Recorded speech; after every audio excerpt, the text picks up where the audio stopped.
Ça m'intéresse. Ouais, oh, ça va, hein, c'est pas parce que ça n'a pas marché sur moi que ça marchera pas sur les autres. Hein. J'ai fait le même régime qu'Anne Romanoff, vous voyez le résultat. Alors, vous tous et toutes qui êtes maigres, vous tous et toutes qui êtes sveltes, vous tous et toutes qui êtes minces, je vous dis merde.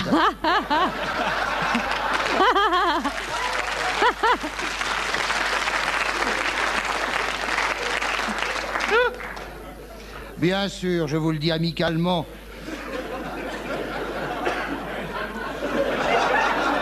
C'est pas sûr. Ah si, je vous le dis amicalement et même avec une pointe de tendresse, car on n'insulte pas les malades. Ah, je me sens mieux d'un coup, là. Mais enfin, quoi? Moi, quand j'avale un haricot, je prends 200 grammes. Vous pouvez bouffer tout ce que vous voulez, vous restez maigre comme un œsophage, n'ayant toujours qu'une rayure à vos pyjamas. Tandis que mon haricot me profite à plein, tout ce que vous bafferez quotidiennement repart sans laisser de bagages, traversant l'estomac en disant « Bonjour, je ne fais que passer ». À croire que vous ne mangez que pour le plaisir du palais. Bien, mais alors à quoi sert d'avaler? Mastiquez donc et recrachez. Vous ferez des économies de PQ. C'est l'Europe de Mahastic. Pardonnez-moi, c'est l'aigreur qui me fait délirer. J'en ai marre de mes bourrelets. Si ça continue, je supprime les haricots. L'été approche. J'ai 3 bouées autour du ventre. Moi, Ça 2 va me seulement. servir à rien, je vais en montagne. Tu voulais dire quelque chose, Anne? Non, je dis, moi, je n'ai que 2 bouées. Ah bon, d'accord. Oh, Elles sont très grosses. Tu sais, une bouée peut en cacher une autre. Tu les as pas vus, alors Je tais-toi. savais que ça soulèverait un débat parmi nous. Moi, je veux bien souffler dedans.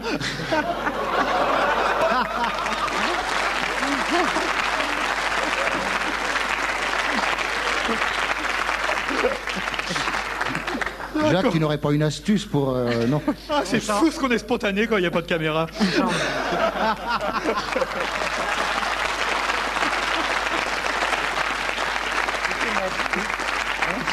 J'en reste bouche bouée. Bien. Eh bien, merci. Alors, je continue. Page 14.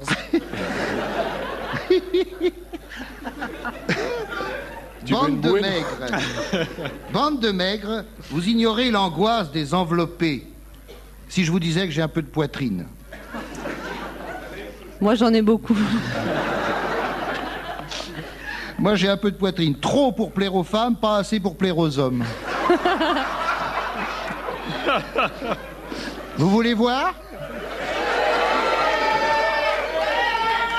La semaine prochaine. Chaque fois que c'est la journée des chiens d'aveugle, ils sont tous venus. Durant la semaine écoulée, 14 magazines... J'invente rien, hein, regardez les kiosques. 14 magazines ont imprimé « Maigrir » sur leur couverture. Marie-Claire, 50 millions de consommateurs, Santé Magazine, Santé Réponse à tout, Votre Beauté, Jeune et Jolie, Spécial Thalasso, Top Santé, Vital, Avantage, Psychologie, Calories. Il y a un journal qui s'appelle Calories, il faut le faire. Hein. C'est vrai. Je l'ai acheté. Prévention santé, c'est Dépêche Mode, voilà, 14. Obligé de lire Témoignages chrétiens pour être peinard. Maigrir, il y en a plein les kiosques pourvu que la grosse Bertha ne s'y mette pas. J'ai parcouru ces 14 magazines d'un œil bifide et marmoilin. Cherchez pas, en suçant une glace italienne. Tout le monde vous conseille de monter tous les matins sur la balance. Une balance ayant à peu près 6 cm de hauteur. Je ne savais pas que l'effort physique exigé pour monter dessus occasionnait une perte de calories. Peut-être en redescendant, remarquez. Pesez-vous régulièrement. J'invente rien, hein. Pesez-vous régulièrement. Bon, ok. Ça fait 22 ans que je me pèse régulièrement. C'est pas ça qui me fait paumer 1 gramme. Merde. Rien à faire, je reste à 68 kilos. 71. 95, mais c'est mon dernier chiffre. Il déchire ses feuilles. Ce qui m'énerve, entre autres, dans ces magazines, c'est qu'à côté du terme maigrir, on vous met sur la couverture la photo d'un mannequin, d'un canon, alors qu'on devrait mettre un boulet. Mais qu'est-ce qu'elle fout, celle-là, toute belle et mince, en maillot de bain, en train de se masser la cuisse avec un gant de crin? J'ai essayé le gant de crin. Je ressortais de la douche avec des coups de soleil. Le gant de crin sur les nichons, j'ai essayé. Après, impossible de mettre un soutien-gorge. Et les régimes, ah ah ah! Allez, les régimes! Le temps des régimes! Un coup, j'ai fait le petit-déj avec 2 biscottes, 8 grammes de beurre, un verre d'eau chaude et un pruneau d'âge. Je sors de chez moi, un vertige, je loupe 8 marches dans l'escalier.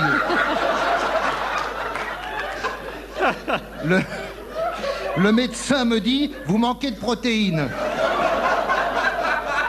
J'écris à Marie-Claire. Chère Madame Marie-Claire, je me permets de vous signaler qu'une biscotte avec des protéines, ça s'appelle un steak.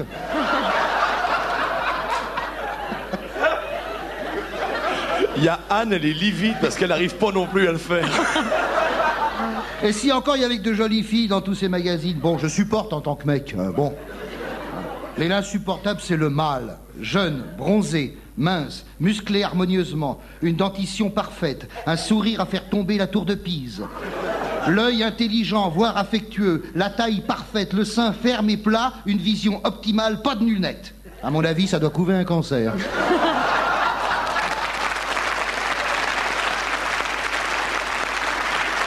Patrick Font.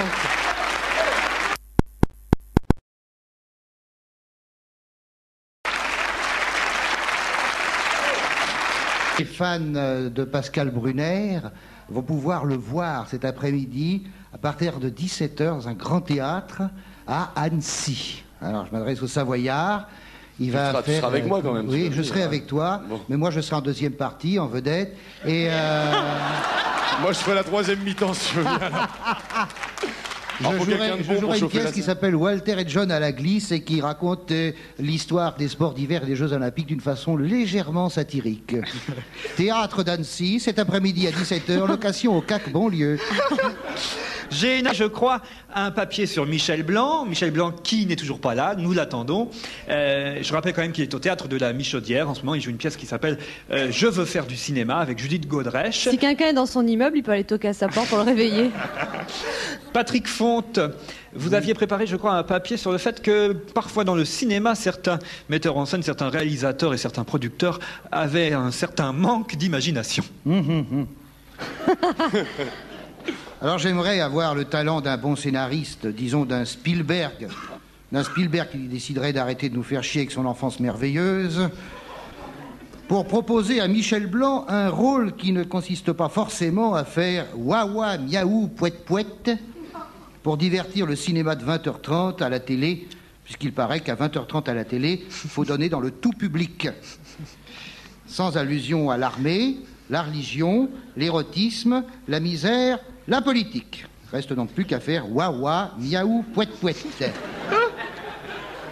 Avec une solide équipe de rigolos qui ne font rire que les hosties.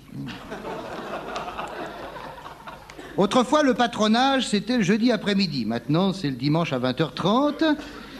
Si, dans ta carrière cinématographique, tu as commencé à faire marrer le public en faisant wawa, miaou, pouette, pouette, les producteurs ne t'engagent dans les autres films que pour refaire wawa, miaou, pouette, pouette. Mais je doute que Michel soit séduit par la perspective de passer sa vie à faire le chien, le chat et le pot d'échappement. Héraclite, philosophe grec,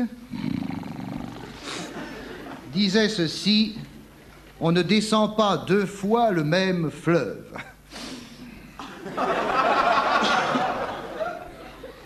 Il semble que les producteurs parvenus à l'embouchure remontent vite à la source afin de redescendre 100 fois les mêmes eaux usées. Telle jeune actrice engagée pour son cul se verra condamnée dans toutes ses prestations à mettre son cul en avant. donc à dormir sur le ventre. À se baisser très bas, même s'il n'y a rien à ramasser. Et à porter des strings, tellement strings, qu'elle doit se faire raser tous les matins, quitte à forcer son partenaire à brouter un oursin en fin de journée. C'est une image. Ô combien poétique. Merci. J'ai toujours aimé la mer. Puis l'actrice est balancée au rebut quand son derrière ne lui sert plus qu'à s'asseoir. On a tous les ans une nouvelle star avant la prochaine, qui est la révélation de toute une jeunesse qui se reconnaît en elle, qui est très belle, ok, mais dont le jeu est analogue à celui d'une élève de CM1 récitant la table de 4, et dont les yeux ne trahissent que le cinéma. Interviewée par Paris Match, elle dit qu'elle croit en Dieu, qu'elle aura 3 enfants, dont un caniche, et qu'elle réussit très bien la chouflade, un excellent plat importé de Gennevilliers par 2 cuisiniers homosexuels qui lui ont appris les claquettes à l'âge de 6 ans. Et pour conclure, elle a le projet de monter Molière, mais ce n'est pas réciproque. La plupart des producteurs exploitent un truc au lieu de favoriser l'épanouissement d'un comédien. Louis Jouvet disait à ses élèves: ne perdez pas de vue qu'avant 30 ans, vous êtes de la merde. À 30 ans aujourd'hui, t'es à la retraite. Tu peux écrire tes mémoires en 15 lignes. Faut ajouter beaucoup de photos pour faire un bouquin. Un comédien, ça se façonne lentement, comme un bon Armagnac. Pas comme un sportif de compétition qui donne le meilleur de lui-même à 22 ans et qui passe le reste de sa vie à vendre des chaussettes frappées à son nom. Seulement voilà, dans le cinoche, c'est comme dans le sport et dans la chanson. Il ne s'agit pas de réaliser une œuvre, il s'agit de faire un coup de fric. Souvenez-vous, il y a quelques années, souvenez-vous, ce film américain avec le comique Pee-wee. Pee-wee, vous vous souvenez? Non, même pas. Eh ben pourtant, ça a fait du bruit. En photo, sur la couverture d'Actuel, il y avait le titre « Un Coluche américain ». Et toutes les télés françaises de nous présenter ça comme, je cite, un film culte. Tu parles. Une logo-diarrhée. Truffé de gags revomis, répétés. Avec le connard hilar sautillant comme une petite boule de merde échappée d'un anus exsangue. Ouah, miaou, pouette, pouette. Noiret, Piccoli, Bouquet, Ventura, Depardieu, Weber, Cobert, Galabru, Serrault, j'en passe, n'ont pas débuté sur un coup de fric et ils sont toujours là. Je te souhaite, Michel, même si tu n'es pas là, car tu le mérites, de les rejoindre au générique. De la semaine, il y a quelques brefs. La semaine, il y a quelques brefs qui pourraient... Oh bah toutes les semaines, dans la grosse Bertha, il y a des brèves odieuses en vente tous les jeudis, dans tous les kiosques. Par exemple, tiens, Jacques Martin a épousé en 3e noces le commandant Jean-Yves Cousteau. C'est amusant, ça. Il faudra lui dire. Hein. Je suis sûr qu'il ne le sait pas. Échographie de Ségolène Royal. Elle attendrait des quintuplés. Du coup, Mitterrand est optimiste pour les élections de 2010. Message personnel. Échangerai femme que j'aime depuis 38 ans contre une que j'aime depuis 2 jours. Signé Philippe Noiret. Ça va, c'est vache. Jean-Pierre Papin est furieux. Il s'est aperçu que Il Vesuvio AC, où il a été transféré, n'est pas un club de football, mais une pizzeria. Message personnel, le père de famille de 43 ans qui a fauché 3 motards en état d'ivresse est prié de les rendre dans l'état où il les a fauchés. Et enfin, en hommage à Benny Hill, FR3 a décidé de rediffuser ses sketchs pendant 15 années. Patrick Ford.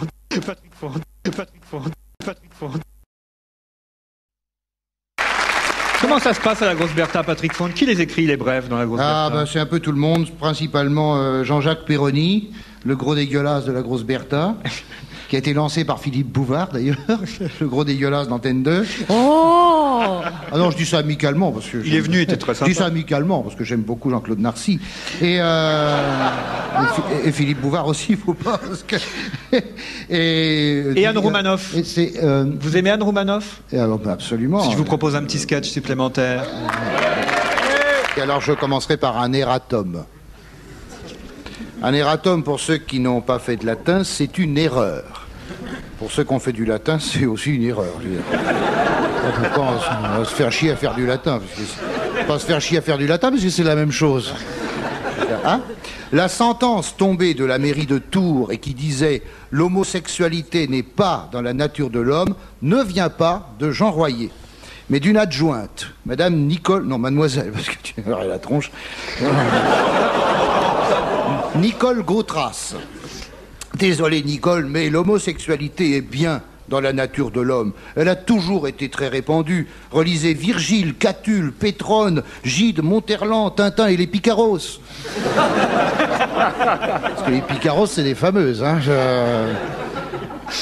Les PD qui se manifestent, c'est la partie émergée de l'iceberg. Les 9/10 n'osent pas se déclarer. Hein, si tous les PD levaient la main, il n'y aurait plus besoin d'arbres pour faire de l'ombre. Quand on regarde la guerre du feu de Jean-Jacques Hano, on apprend que l'homme saisit la femme au moment où elle fait sa lessive. Accroupi au bord de l'eau, donc il la prend par derrière. Crac, et il repart chasser le mammouth sans savoir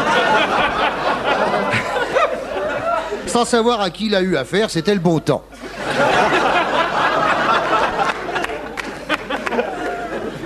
Mais comme d'une part, suivez bien, parce que là, ça devient scientifique. Hein. Oh, ben je me doute. Oui, aujourd'hui, j'ai décidé d'être emmerdant. Bon, je suis emmerdant. Mais non, pas tout. J'ai très mal pris. Mais non, Patrounet chéri. Oh non, alors pas à la radio. Hein. Ils vont chasser le mammouth ensemble bientôt. Non, on va juste faire nos courses.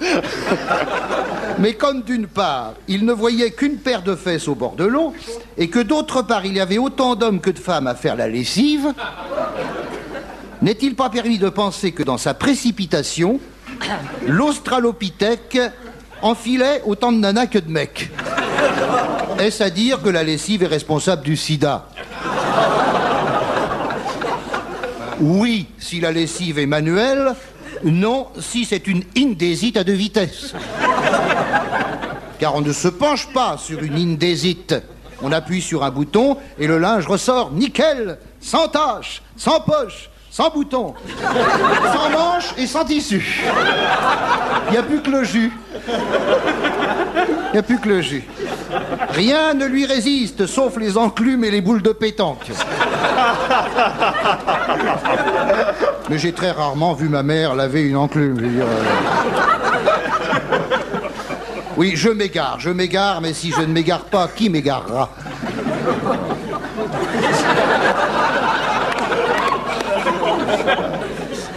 Toujours dans la guerre du feu, on voit une jeune femme en rute initier l'Australopithèque à la pratique du coït de face.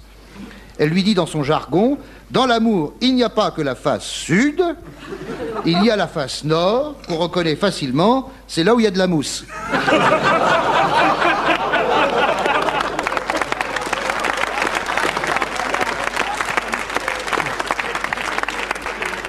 L'homosexualité va-t-elle disparaître pour autant? Non, rassurez-vous. Car on ne biffe pas des militaires... merde. On ne biffe, en anglais, to beef, I beef. On ne biffe pas des millénaires de pratiques. Aucune morale ne s'oppose aux étreintes, on en est encore loin du combat pour les valeurs de Philippe de Villiers, qui en 1992 inventera un nouveau type de société fondé sur 3 principes modernes, travail, famille, patrie. Même à droite, on l'appelle maréchal, nous voilà. Les Grecs de l'Antiquité firent bon ménage avec l'homosexualité. Je ne sache point que nos moralisateurs d'extrême droite soient plus civilisés que Périclès, Alexandre, Héraclite, Diogène, Échille, Euripide ou Pythagore. Cela dit, nous avons aussi des PD à l'extrême droite. Mais leur refoulement les incite à s'épingler un écriteau sur le cul où on peut lire « Attention, vers solitaire méchant ».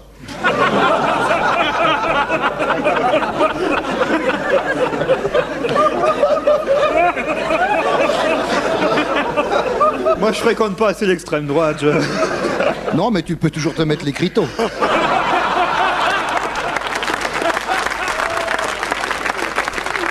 ben voilà. Le problème, c'est qu'il est jamais solitaire. Je savais bien que j'allais tomber dans le panneau. J'ai lu pour vous cette semaine le magazine Lui. Je dis bien lu, car d'ordinaire, je me contente des images. Jacques Gaillot, évêque d'Évreux, est là, en position verticale, avec sa chasuble, et je regrette qu'un homme aussi sympa soit obligé de s'exhiber avec un bonnet d'âne. Et une espèce de canne si longue que pour s'en servir, faut marcher sur un mur. C'est très con, c'est très con. Bref, Jacques Gaillot... Prenez votre temps, hein, c'est dimanche. Jacques Gaillot prend la défense des homosexuels, car l'homosexualité est le moyen le plus naturel pour lutter contre la démographie galopante. C'est la meilleure des contraceptions. Mais oui, il n'y a pas d'accessoires, il n'y a rien. Il n'y a rien de plus sain. Mais c'est ça la solution. Bon, j'insiste pas trop parce qu'on va croire. Ah, c'est Val qui est malade derrière le poste, Philippe Val. Il est en Sicile en ce moment. Jacques Gaillot lutte contre le chômage en acceptant les prêtres féminins. Vous avez vu ça dans Louis, hein? Il accepte les prêtres féminins. Alors là, je retourne à la messe. Je m'installe au premier rang. Tous les samedis, je vais à confesse, en 2 mots. Confesse. Je ne suis pas Jacques Lacan, mais je sais qu'aucun mot n'est innocent. Ma mère, je m'accuse d'avoir péché. À la canne ou au moulinet? Merde, un travelot.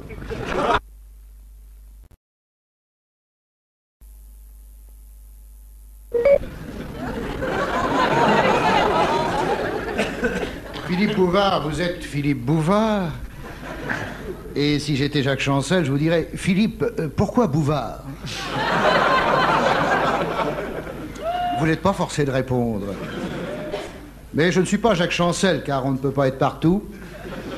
Philippe Bouvard, vous avez tâté de toutes les émissions, sauf la météo, puisqu'on réussit dans la météo quand on a échoué partout ailleurs. Je ne cite personne pour pas faire de peine à Laurent Cabrol. Et Gilles Pétré n'a pas compris. Au cours de votre carrière, vous avez certainement reçu un abondant courrier, notamment, je suppose, à l'occasion du théâtre de Bouvard, où vous avez fait une bonne œuvre. Vous avez fait une très très bonne œuvre. Vous ne le savez peut-être pas, mais je vais vous le dire. Puisque vous avez lancé Jean-Jacques Perroni. Vous vous souvenez de Jean-Jacques Perroni? Oh, très bien. Oui. Très bien. Il paraît qu'il a pris de la bouteille maintenant, oui. mais... Chantre de la vulgarité. Vous savez qu'il attend une petite fille. Ah bon? Je ne sais pas dans quel état elle va arriver, mais...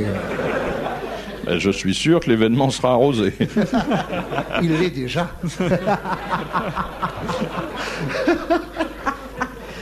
Chantre de la vulgarité qui est écrite aujourd'hui dans la Grosse Bertha, le journal qui sort le même jour que le néant du jeudi. D'ailleurs, l'événement du jeudi, c'est la sortie de la Grosse Bertha. C'est vraiment, c'est l'ange de la vulgarité. Il y avait écrit dans le Figaro, je me souviens, la vulgarité a ses anges, Jean-Jacques Perroni en est un. Il a écrit une phrase un jour, il dit « Si nos crottes de nez sentaient la merde, est-ce qu'on continuerait à les manger ?» Et il est fier d'avoir dit C'est pas ça. de moi, hein, je serais incapable de dire une chose pareille. En plus, c'est très profond comme phrase. Ah oui. Ça dépend des nez.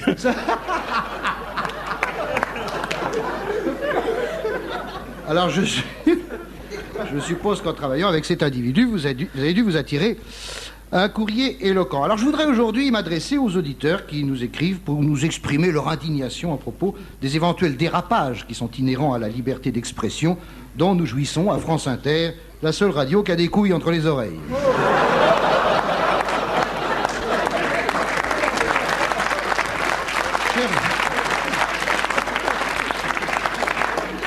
Ça s'appelle rien à cirer, mais de temps en temps on cire quand même.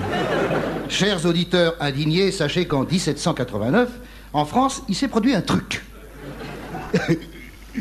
Un immense chahut, une gigantesque manif qui, à l'inverse des manifs d'aujourd'hui, entraîna le peuple de la Bastille à la République.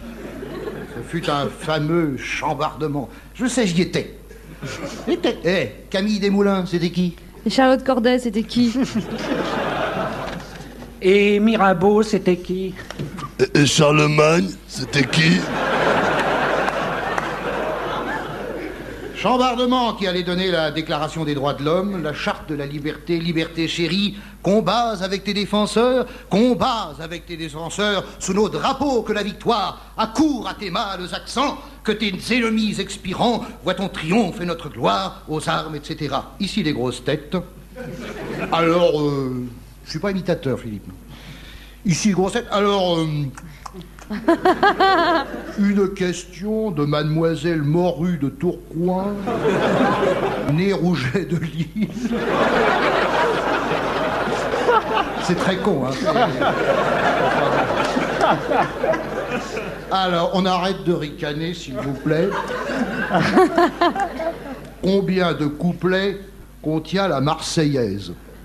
Vous pouvez répondre. C'est une très bonne question, on la reposera tout à l'heure. S'il y en a qui savent. Dans le public, vous savez, quelqu'un? Non.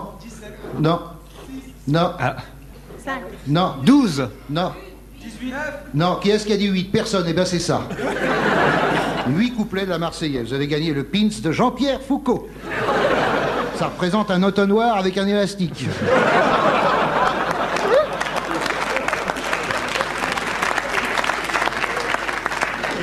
Cette liberté, elle allait s'allonger sur l'Europe à la vitesse d'un cheval au galop et des millions de gens allaient souffrir pour elle, car elle est toujours et partout menacée par le pire des maux, la bêtise.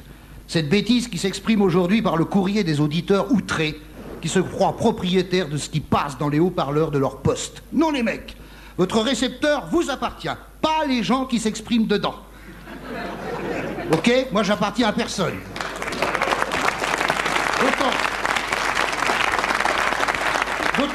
D'autant que, nom de Dieu, sur votre poste, il y a un bouton, vous pouvez le tourner, nom de Dieu. C'est pas possible, vous n'êtes pas paralytique. Je préférerais pas tout de même. Quant à ceux qui téléphonent, ça sert à rien.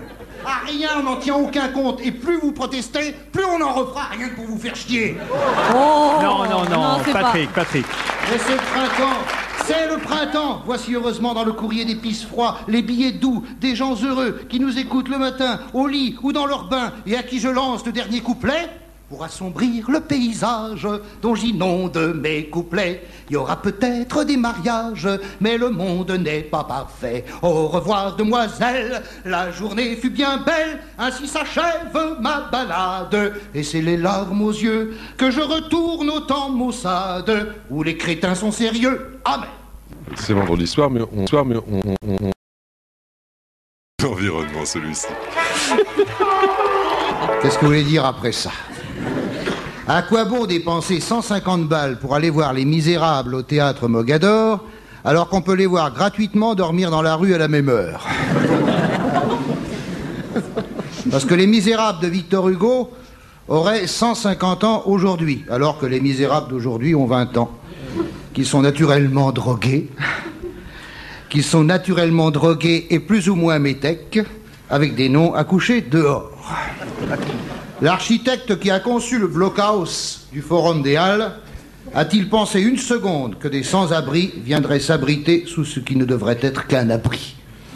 À quoi ça pense un architecte hyper payé quand ça dessine une saloperie comme le Forum des Halles? À quoi ça pense? À quoi ça pense un conseil municipal de la ville de Paris quand ça donne l'autorisation de creuser cette saloperie à la place des anciennes halles de Baltard qui étaient autrement vivantes que le cloaque du Forum? À quoi ça pense un maire de droite qui subventionne une architecture communiste?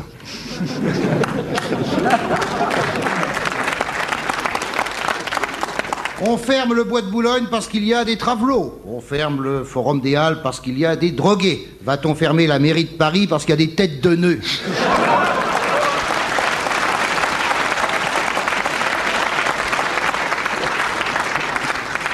Paris devient un terrain de golf où chaque promoteur met sa balle dans son trou. C'est pas mal comme image, hein? Bon, j'ai trouvé ça comme ça. Sur le trou, un chantier, et à la fin du chantier, une boîte à chaussures avec des meurtrières. Au pied de la boîte à chaussures... J'ai pas fait exprès, ça. Au pied de la boîte à chaussures... T'as rien compris, toi, là-bas. Une bijouterie. Un coiffeur qui prend 250 balles pour te décoiffer. L'inévitable Benetton qui te fait une chemise avec 2 torchons. Un chocolatier à la démarche de pédicure. Une esthéticienne visagiste qui ferait bien de s'arracher les écailles avant d'épiler les guenons du 16e. J'exagère, il y en a des biens. Puis j'aime tellement les animaux. Et 3 banques avec le visage d'une échappée du catalogue de la Redoute qui te dit « Moi, je dialogue avec mon compte bancaire. » On se demande avec quoi elle baise, c'est là. Le genre de nana tellement con qu'on sait plus par où la niquer.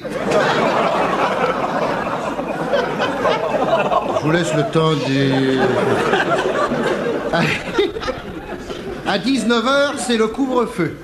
Et dans le quartier assombri qui attend les bombardements des Alliés, viennent rôder les pauvres pour fouiller dans les poubelles des riches. Les pauvres ?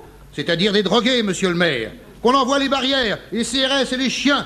Ça permettra d'évoquer à la faveur des prochaines élections le malaise des banlieues. Le malaise des banlieues, c'est le malaise des banlieues. Oui, les malaises des banlieues, c'est le malaise. Que c'est la faute à la gauche si dans les années 60, la droite a construit des UP. Cherchez bien sûr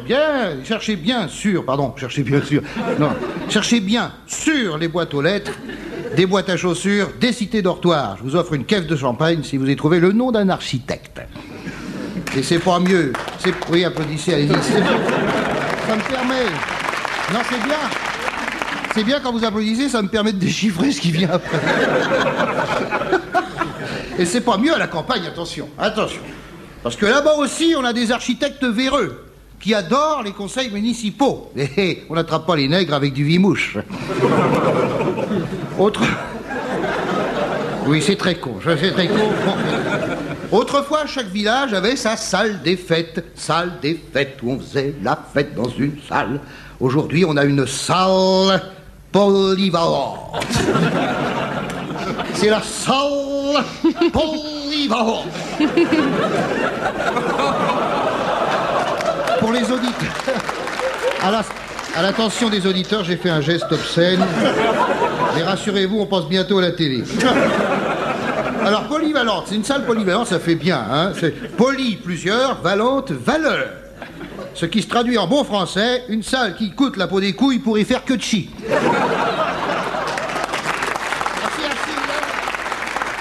Si. Non, attendez, arrêtez. Ah si, quand même. Non, je suis de mauvaise foi. On peut y faire des balles au laser, avec un son digital en Dolby sur console de track, muni d'un rack à 47 entrées, 122 sorties, pour brancher les jacks d'ampli sur impédance triphasée. Et réciproquement, ce qui permet au Pluxir de tripatouiller des boutons en se prenant pour un ingénieur de la Paramount au service d'une clientèle jaillie droit de l'utérus de tourner manège.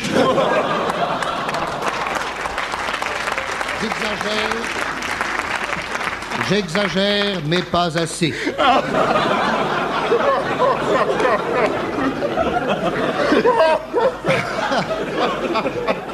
En conclusion, on se tait. En conclusion, nous pourrons dire que toutes ces constructions modernes sont humanisées par un arbre ou deux, isolés comme les fauves dans un zoo, pauvres arbres sur l'écorce desquels vous ne verrez jamais un cœur transpercé d'une flèche avec ces mots tracés à la craie: Karim aime Élodie. Patrick Font.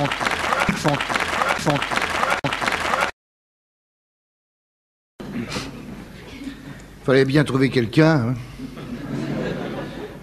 Un cochon déverse 1 tonne de lisier par an sur nos plaines et nos campagnes. Jusqu'à présent, personne n'y trouvait rien à redire, jusqu'à ce que nos ministres en reçoivent sur la tronche lors des manifestations d'octobre et découvrent du même coup que le lisier, c'était de la merde. Outrage à ces messieurs du gouvernement, de la merde sur un ministre. Vous me direz, ça fait ton sur ton.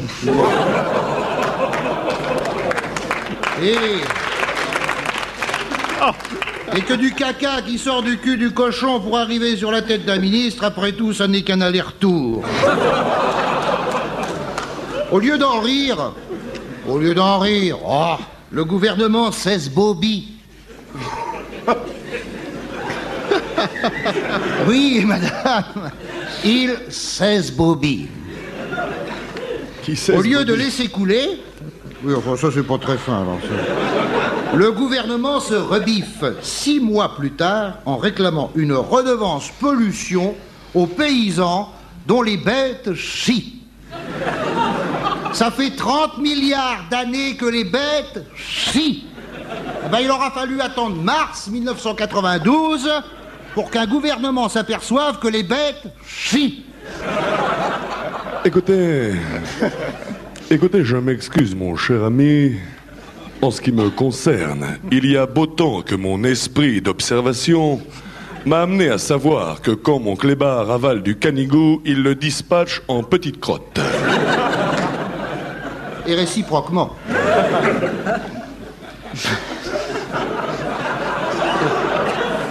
Oui, prenez votre temps. Voilà. Une fois de plus, le gouvernement se fourre le doigt dans l'œil jusqu'au genou en réclamant une redevance pollution aux paysans. Quelle idiotie! Vous avez déjà vu un paysan payer quelque chose? Et de plus, au gouvernement. Vous avez lu la déclaration d'impôt d'un agriculteur moyen? Il y a son nom, son prénom, son adresse, sa date de naissance et sa signature. Oui, bien sûr. Je suis de mauvaise foi, mais comme disait Robert Roca, le grand héros du caveau de la République, on ne pourrait jamais discuter entre soi s'il n'était pas permis d'être un peu de mauvaise foi. C'est joli, hein? Oui, j'exagère. On paye tous trop d'impôts, et comme j'habite à la campagne, je ne tiens pas à recevoir un coup de fourche dans le cul. Enfin, si c'est du côté du manche, je veux bien. Oh. Non, c'est pas de moi, hein, c'est une citation de Roque Voisine. Ah, il y avait longtemps celui-là aussi. Oh ben, une fois par semaine, oui. C'est normal. Après, il fatigue. Travaille dans l'actualité, lui aussi. Hein. Vous vous souvenez de la soirée de Noël à propos à TF1 présentée par Roque Voisine et Dorothée? Quel beau couple, hein? Je suis content que ce soit lui qui l'ait. Dorothée, Roque Voisine, j'ignorais que les phoques aimaient la tarte au poil. Je m'écarte du sujet Einschuldigung, car il faut s'ouvrir sur l'Europe. Einschuldigung, ça veut dire sorry, ça veut dire scusi. Voilà, donc les paysans devenus pollueurs.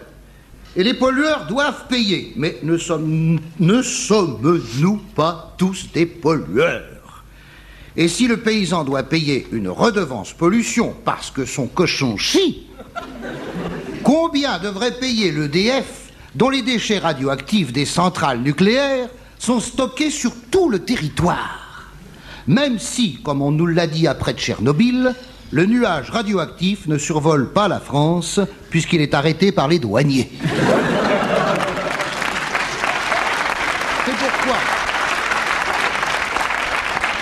C'est pourquoi je m'associe aux douaniers pour que les frontières soient maintenues. Quant aux centrales nucléaires françaises, les experts sont formels. Un expert est toujours formel. Une fois, j'ai croisé un expert, il n'était pas formel, il avait l'air con. Toutes les conditions de sécurité sont réunies. On ne les connaît pas, mais elles sont réunies. Quand une centrale nucléaire explosera chez nous, un directeur nous expliquera à la télévision que toutes les normes sécuritaires prévues par l'article 44 de la charte du 32 février 1954 ont été contresignées par la délégation des 42 mandataires nommés par la Haute Cour des spécialistes de la Sofreca, qui est affiliée au centre de recherche du Grameco, et que par conséquent les irradiés n'auront qu'à fermer leur gueule.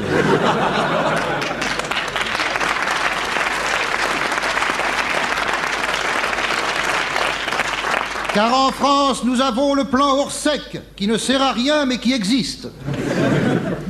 Pauvre paysannerie, pauvre France rurale, la voilà responsable du trou dans la couche d'ozone. Car quand un cochon pète, ça distrait l'atmosphère. Pauvre glèbe, mais qu'elle se dise qu'elle n'est pas seule à se voir ainsi outragée. Nous, la merde nous saute à la gueule quand on regarde Sabatier. Patrick Fonte. Oui, bien sûr, mais j'ai pas le temps de regarder les matchs parce que j'ai pas la télévision. Sinon, certainement, il n'y a pas de problème. Je voudrais dire qu'il n'y a pas que dans les tribunes des stades qu'on assiste parfois à un nationalisme effréné, il y a aussi dans le cinéma. Et là, c'est grave. Je trouve que c'est grave dans le cinéma parce que depuis la dernière guerre mondiale, notamment en ce qui concerne les films qui évoquent la dernière guerre mondiale, on a l'impression parfois de se trouver dans un stade quand les gens agitent des drapeaux d'une façon un peu violente, en injuriant les joueurs et surtout l'arbitre. On a toujours l'impression que l'arbitre est irlandais. Oh chiotte, oh chiotte, oh chiotte. Alors, le cinéma. Certes, ils nous en ont fait voir, les Allemands du temps de papa. Mais quand je vais les revoir toutes les semaines au cinéma, quand je vois de quelle façon nous leur avons résisté, je me dis, crénom de nom, qu'est-ce qu'on a pu les niquer. Quand papa voulait passer la frontière clandestinement, par bonheur, tous les frisés tournaient le dos en même temps. La sentinelle endormie en recevait plein la gueule, et pour que ça fasse moins de bruit, elle se matraquait toute seule. Lorsque derrière un tas de foin, les Boches étaient embusqués, il y avait toujours un crétin qui se mettait à éternuer. C'est ainsi qu'on repérait les armées d'occupation, qui dans les foins se mouchaient pour attirer l'attention. Dans les rangs d'un commando égaré dans la bruyère, ne restait plus qu'un héros de la métro Goldwyn-Mayer. Tout à coup, 3000 Allemands se sont mis à l'encercler. Au lieu de se rendre bêtement, tout seul, il les a cernés. Dans la cour des fusillés, le chef nazi s'avança pour offrir aux condamnés un bandeau qu'il refusa. L'Allemand, ne sachant que faire de l'inutile torchon, le noua sur ses paupières et tira sur son peloton. On s'est payé des vacances dans les camps de prisonniers qui ressemblaient, quand j'y pense, au club Méditerranée.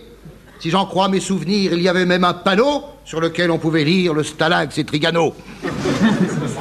Il faut dire, comme dit papa, qu'on ne mangeait pas tellement, mais comme il ne pensait qu'à ça, le français bouffait tout le temps.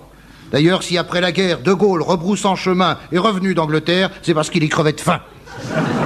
On a fait sauter des ponts. On a même eu des histoires pour empêcher un couillon de faire sauter le pont du Gard. Si un général allemand ne nous l'avait interdit, je crois que dans notre élan, on eût fait sauter Paris. On peut dire que les nazis ont souffert sous les Français. Le cinéma d'aujourd'hui nous le montre sans arrêt.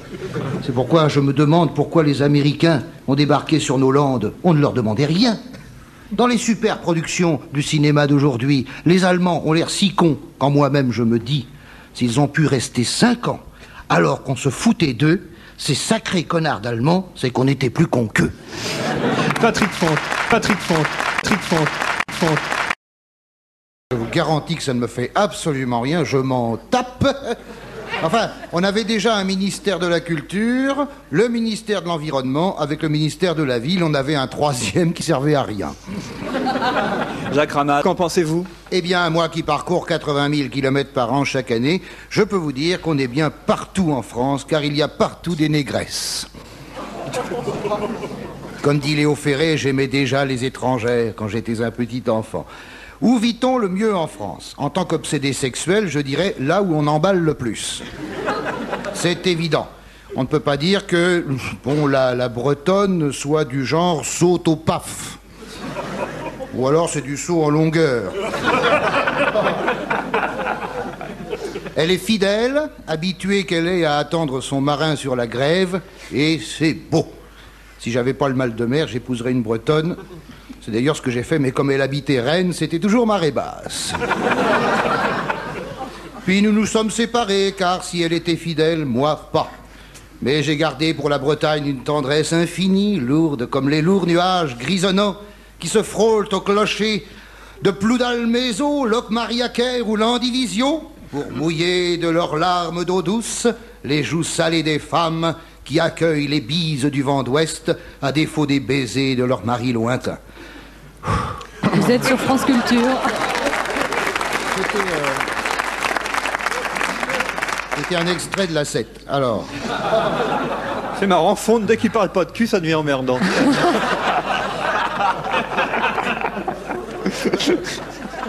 Excuse-nous, mais on n'est Je pas t'en habitués. garde une pour tout à l'heure. La périgourdine est réservée timide hautaine.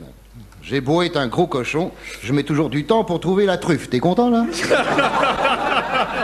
Ça va mieux. Mais les châteaux du Périgord, ah, tu peux pas faire 3 pas sans buter sur une ruine. On se croirait à la chance aux chansons. Ah, les châteaux, les châteaux, les châteaux. Il a fallu que je possède 3 châteaux pour que ma famille estime que je ne faisais pas un métier aléatoire. Et puis je les ai revendus pour acheter une place d'orchestre à l'Opéra Bastille. Opéra populaire, je le rappelle, ce qui prouve bien que les Français sont un peuple riche, on n'a pas à se plaindre. Où vit-on le mieux en France? J'aime les Vosges, ses forêts matutineuses et son relief bifin. On y mange le carcouf, arrosé de sangre-bite, ce vin nourri au grain et élevé à la ferme. Alors là, j'ai dû sauter une ligne. Bon, on saute ce qu'on peut, hein. Le soir, les gens se couchent pour se relever le matin. La Vosgienne est facile d'accès par la nationale 42 ou par l'autoroute A15, à condition de sortir à Nancy. Et le Nord, ah, le Nord, les gens du Nord ont dans les yeux ce qu'ils n'ont pas dans les chaussettes. Ah bah, je suis en forme, oui. Les filles du Nord sont des fameuses. Ce sont des fameuses. Je joue tous les ans dans le Nord et j'en ramène toujours 3 ou 4 dans le coffre de ma voiture pour les vendre à la Camif. La Camif, c'est le catalogue concurrent de la Redoute et des Trois Suisses et où la rondelle de lavabo est proposée à un prix concurrentiel. Le service après-vente est un peu comme chez Darty, satisfait ou va te faire foutre. Les Toulousaines sont très exclusives en raison de la proximité de la Catalogne, à l'inverse des Charentaises qui s'enfilent toujours 2 par 2. Ça va? Rien à redire. Je suis condamné à être dégueulasse. Le Pays Basque est d'une beauté magique. Les autochtones sont doués d'une intelligence rare, car je ne tiens pas à sauter sur une bombe. La Haute-Savoie, qui arrive en bonne place un peu partout, arrive cependant en tête pour la région en crise. Mais M. Charles Millon, président du Conseil régional, a déclaré dernièrement « La richesse du Savoyard, c'est son caractère. Voilà qui arrange tout. » Le chômeur savoyard demande 3 steaks à la boucherie et dit à la caissière « J'ai pas un rond, mais j'ai du caractère. » Et on lui rend la monnaie.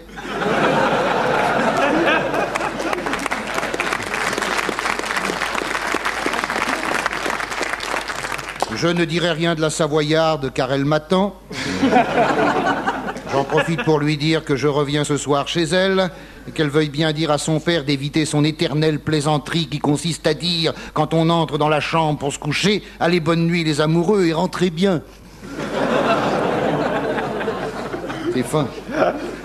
Tout ça pour vous dire en conclusion qu'à la question « Où vit-on le mieux en France ?», je réponds « Au lit ». Patrick Flo.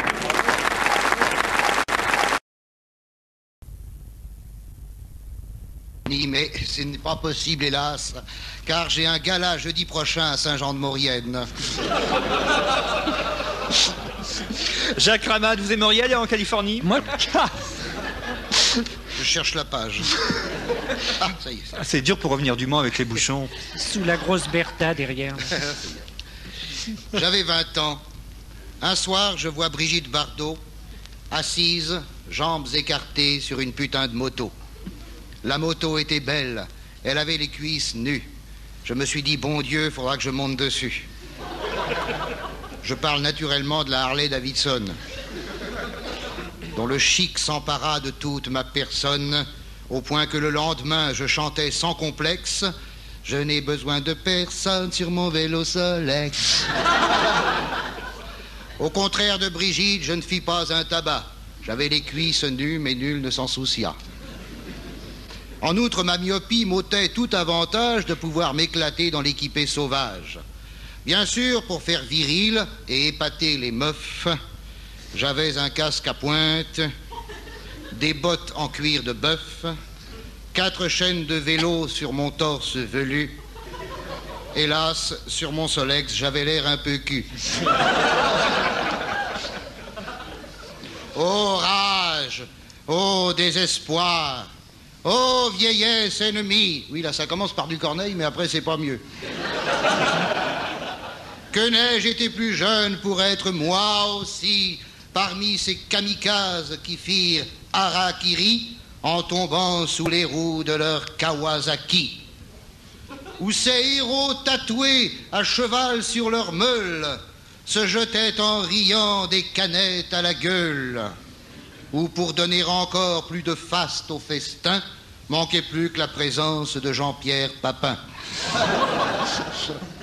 Pas d'alcool au volant, nous disait le dicton. Il nous faut ajouter pas d'alcool au guidon. Car si nous en croyons l'opinion des experts, on risque d'être gai après 6 packs de bière. Le Mans était célèbre pour ses 24 heures. Dévaluée, la Rillette avait connu son heure. Et paf, la revoilà. Vive la Rillette du Mans, avec de vrais petits bouts de casque dedans.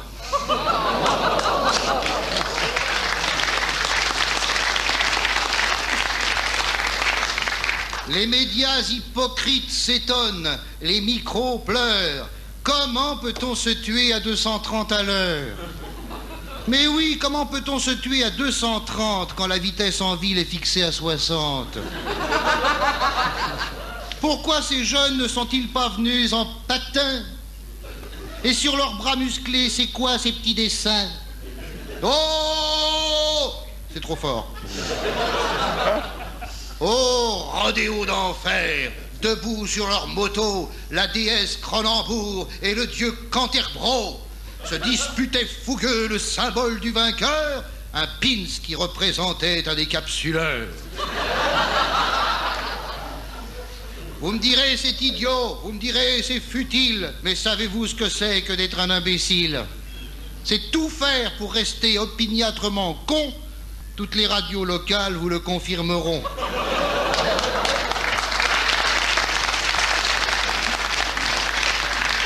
Vous écoutez France Inter, qui est une radio nationale, n'est-ce pas? Quand on est faux cul, il faut aller jusqu'au bout, n'est-ce pas? Jadis, radio pirate, maintenant radio connard. Avec Pins, avec rap, avec bière et loupard, psychologie, Mad Max et des jeux de crétins, de la pub en diarrhée, des gags de mongoliens, le mépris du public porté jusqu'au délire, des groupes de hard qui gueulent qu'ils n'ont rien à dire. Étonnez-vous qu'après, dans ce monde de Blair, un beau soir, 9 motards se suicident à la bière. Patrick Fonte.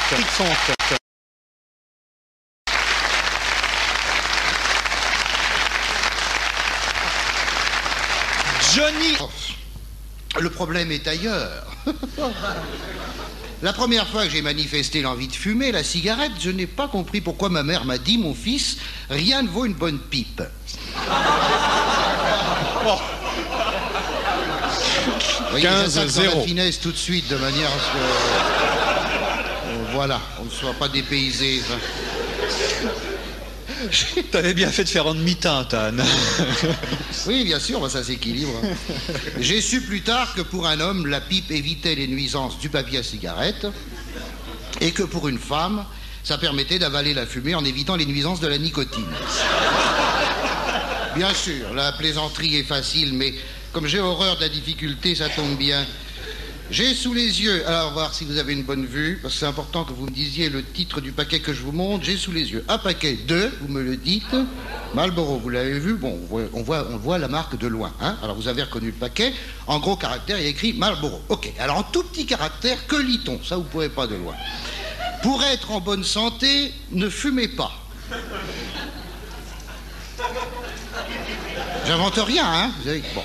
Je retourne le paquet, quelle est la marque? Toujours Marlboro. En tout petit caractère, je lis « Nuit gravement à la santé ». Alors, je pose la question, ce paquet de Marlboro, qu'est-ce que je vais en foutre? Moi j'en ai un, il y a écrit femme enceinte si tu veux.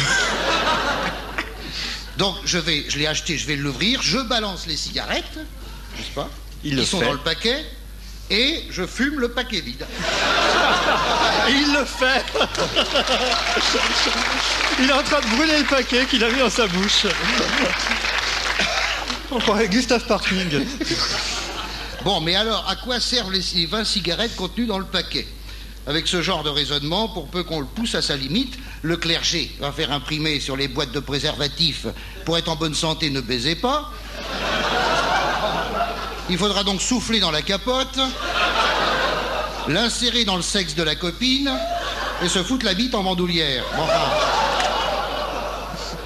il est certain qu'en augmentant les cigarettes de 10-25%, les jeunes vont s'arrêter de fumer. Mais c'est sûr, ça. Hein? Bon, ça fait pas un pli, madame. 10-25%. À quoi correspond le 0,25%, ça? Faut le demander aux technocrates qui sont tombés d'accord là-dessus. Les technocrites ne savent pas que nous autres latins, dès qu'on nous interdit un truc, on s'amuse à le détourner. Jeunes qui m'écoutez, demandez à vos parents 87 francs pour acheter le livre « Comment j'ai arrêté de fumer » du docteur Zippo. Qu'est-ce que c'est que ça? C'est un japonais. Non, c'est vrai, c'est un livre, c'est « Comment j'ai arrêté de fumer ». Avec ces 87 francs, achetez des cigarettes et dites à vos parents que vous avez arrêté de lire. Faut être malin, hein. Je reviens à mon paquet de Marlboro sur lequel est écrit « Pour être en bonne santé, ne fumez pas ». Et alors, sur le paquet de gitane, qui est là, voilà, hein, j'invente rien, hein, Frédéric, tu peux vérifier. Sur le paquet de gitane, « Fumer nuit à votre entourage ». Non, c'est vrai, bon, on est d'accord, ça nuit, ça nuit. Fumer nuit à votre entourage. Bon, alors, sur le page 5, alors. À mon avis, il a brûlé ses pages. Alors, on peut... Eh ben, oui. Alors, si on étend le truc... oui, Arrêtez d'écrire sur vos feuilles de cigarettes. Non, vous les retrouvez plus. Non, mais merde, j'avais perdu la page. Merde, j'ai perdu la page. Non, j'ai eu peur, j'ai eu un moment de panique, j'ai dit merde. Un peu fumeux comme propos. Les technocroutes vont certainement étendre ce conseil à d'autres produits, hein, lui à votre entourage. Sur les étiquettes des bouteilles de vin. Pour être en bonne santé, ne buvez pas. Sur les boîtes de cassoulet. Attends.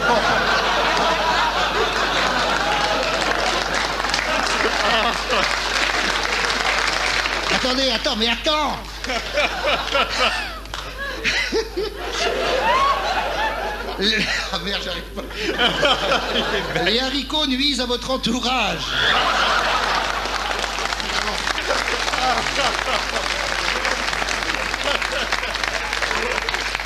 Évidemment. Et de l'autre côté de la boîte, pour être en bonne santé, ne pétez pas. Alors voilà. C'est fou, hein, ça. Fallait le lâcher. Alors t'imagines maintenant le mec qui va faire ses courses le matin.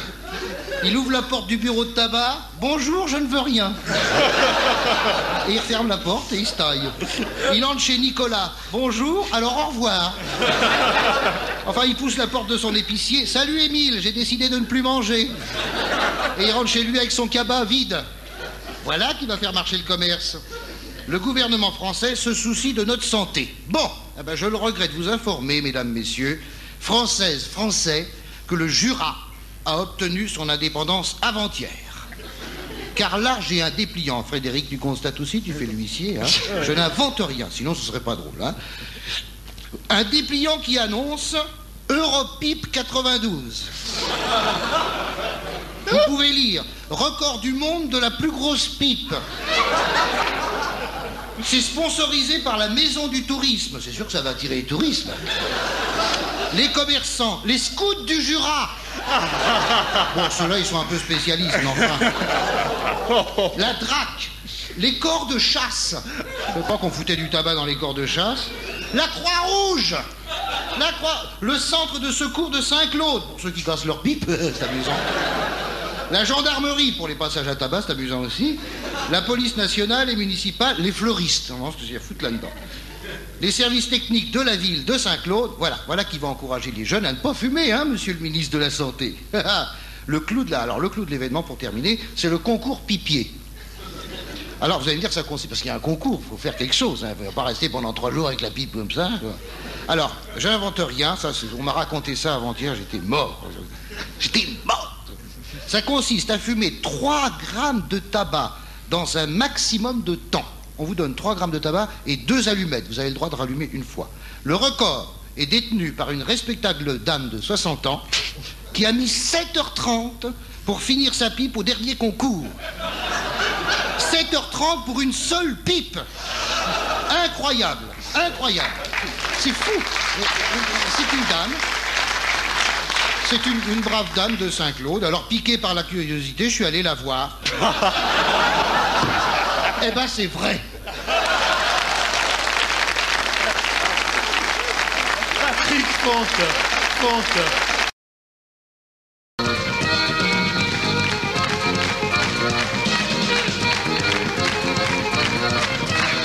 Rien à cirer. Toujours en public et en direct du Studio 105 avec Anne Roumanoff. Toujours Frédéric Lebon. Patrick Fonte. Jacques Ramade. Pascal Brunner. Et Laurent Ruquier. Vous acceptez facilement l'imitation, la parodie? Mais j'adore ça. Ouais. Mais c'est pour ça que je suis venu d'ailleurs. Bon, alors très bien. Et là, ça va continuer. Pour le micro-trottoir et les imitations. Et je découvre en vous, je vous dis, un biographe extraordinaire. Ah ben, vous allez découvrir quelqu'un qui suit votre parcours en moto, c'est Patrick Fonte. Attention. Oui, mais je vous suis à pied. Hein. Je marche lentement pour pas vous rattraper. Mais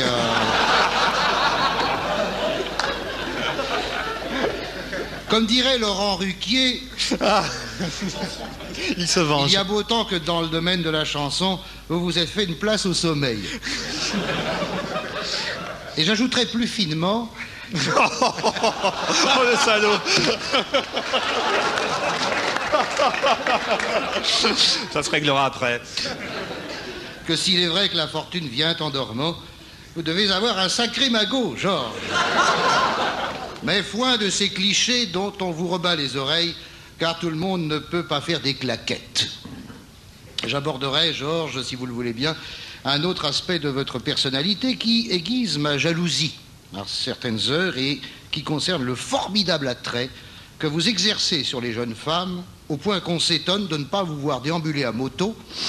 On s'étonne de vous voir déambuler à moto alors qu'il faudrait un autocar pour transporter l'équivalent de 3 numéros du catalogue de la Redoute, sans oublier le catalogue des 3 Suisses, auquel je suis abonné, mais moi c'est pour les outils de jardin. J'ignore quel est votre âge, mais vous ne le faites pas. Ça, c'est du cirage de pompe où je m'y connais, moi. On dirait que Saturne, passant ses doigts dans vos cheveux de cygne, commande à l'horloge du temps de tourner ses aiguilles à l'envers, de façon à vous maintenir à la hauteur de toutes ces Vénus qui batifolent sur votre selle biplace. Dans 50 ans, à la salle des ventes, le commissaire aux enchères dira ceci. Une cylindrée ayant appartenu à Georges Moustaki et dont la moitié de la selle a supporté les plus beaux culs d'Amérique du Sud. Hélas, on n'en dira pas autant de ma camionnette Citroën qui transporte des roues de secours et des reblochons. Car Georges, si vous affectionnez les sylphides, moi, j'aime le reblochon. C'est nettement moins érotique, je vous le concède, mais c'est plein de vitamines, surtout dans la croûte. Un peu comme Ève Ruggieri ou Evelyne Leclerc. En tout cas, en voilà deux qui ne partageront pas votre selle biplace. Sauf, naturellement, si Jean-Claude Bourret vous fauche votre moto. Mais peut-on imaginer Jean-Claude Bourret sur une Kawasaki? Envoyez vos réponses à France Inter, sur carte postale uniquement. Les 5 premières réponses donnent droit à une photo de Valérie Caprisky dédicacée par la NPE. Il est fréquent de voir les artistes s'accoupler avec de jeunes créatures, si l'on accepte Loulou Gasté.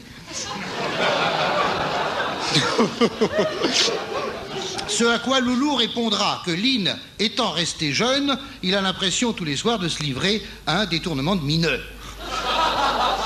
J'en profite pour dire que Loulou et Lynn ont lancé l'opération Un printemps sans chasse. Je suis sérieux là, hein, afin de protéger les tourterelles et qu'il faut les soutenir. Il y a un disque avec les petits chanteurs de l'Île-de-France et c'est adorable.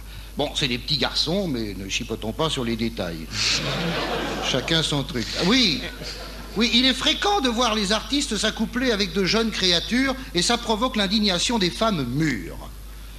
Voilà donc posé le problème du vieillissement. à savoir comment rester désirable en prenant de l'âge. En étant riche et célèbre. Oui, mais pour les autres, Anne, faut penser aux autres. Hein. Refusez toute tâche ménagère. Arrêtez de vous baisser sur la cuisinière, le lave-vaisselle, la machine à laver, les plumards, l'aspirateur. Redressez-vous les seins en avant, comme la licorne d'un 3-mâts, en refusant mordicus de passer le reste de votre vie à décacater les caleçons de monsieur. Les tâches ménagères, confiez-les à vos gosses. Oui, mais ils ont des devoirs à faire. Et merde, le premier devoir d'un gosse, c'est d'aider sa mère à ne pas devenir une vieille fripe. Je savais que les femmes seraient de mon côté aujourd'hui. Aucune femme n'a pour vocation de devenir la domestique de sa propre famille. Enfilez donc un jean qui vous moule les profiteroles. Voilà les gueux. Un chemisier mauve avec décolleté, aussi discret que provoquant.